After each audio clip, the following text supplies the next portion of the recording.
নমস্কার বন্ধুরা, চলে এসেছি আজকে নতুন একটি ভিডিও নিয়ে। আমি রিয়া, আর সাথে রয়েছে মাছের মাথা দিয়ে মুগের ডাল। তো যার জন্য আমি প্রথমে কড়াইতে শুকনো মুগের ডালগুলো ভেজে নিচ্ছি। এটা ভাজতে থাকবো যতক্ষণ না লাল হয়। দেখুন হালকা লালচে কালার চলে এসছে। এর মধ্যে দিয়ে দিলাম জল। প্রথমে জল দিয়ে একটু হালকা করে ধুয়ে নেব, ধুয়ে জলটা ফেলে দিলাম। এবার আরেকটু জল দিয়ে এটা সেদ্ধ হতে বসিয়ে দেব। একটুখানি লবণ দিয়ে দেব যাতে সুন্দরভাবে সেদ্ধ হয়ে যায়। মাছের মাথা দিয়ে মুগের ডাল বাঙালি ঘরের একটা ঐতিহ্য। আমরা সবাই খেতে ভালোবাসি, তবে আমার বাড়িতে এর খুব একটা কদর নেই। আপনাদের বাড়িতে এর কদর আছে কিনা আমাকে জানাবেন। যাই হোক, ডাল সেদ্ধ হতে থাকুক, ততক্ষণে আমি মাথাগুলোয় নুন আর হলুদ মাখিয়ে নিচ্ছি। আর কড়াইতে দিয়ে দিলাম পরিমাণ মতন তেল। আমি একেবারে ফোড়ন দিয়েই বসিয়ে দেব।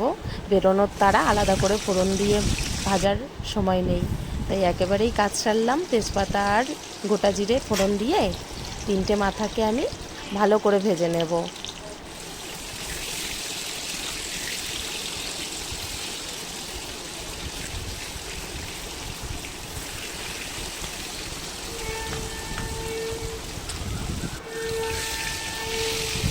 মাথাগুলো একটু হালকা হালকা চেপে ভেঙে দেব।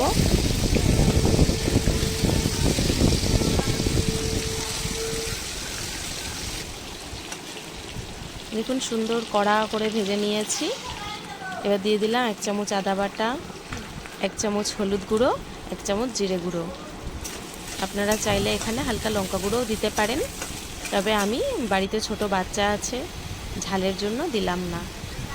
ডালটা দেখুন সুন্দর সেদ্ধ হয়ে গেছে। এবার সেদ্ধ করা ডালটা এর মধ্যে দিয়ে দেব। মশলাটা কষে যাওয়ার পর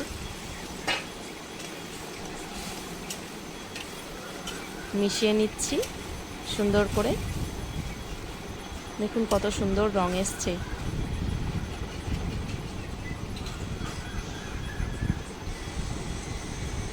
পরিমাণ মতন জল দিয়ে আমার টেক্সচারটা তৈরি করে নিলাম। আপনারা আপনাদের পছন্দ মতন যতটা জল প্রয়োজন ততটা জল দেবেন। হয়ে গেল মাছের মাথা দিয়ে মুগের ডাল। এবার গরম গরম সার্ভ করেই একদম গরম ভাতে বসে পড়ুন। Thank you for watching the video.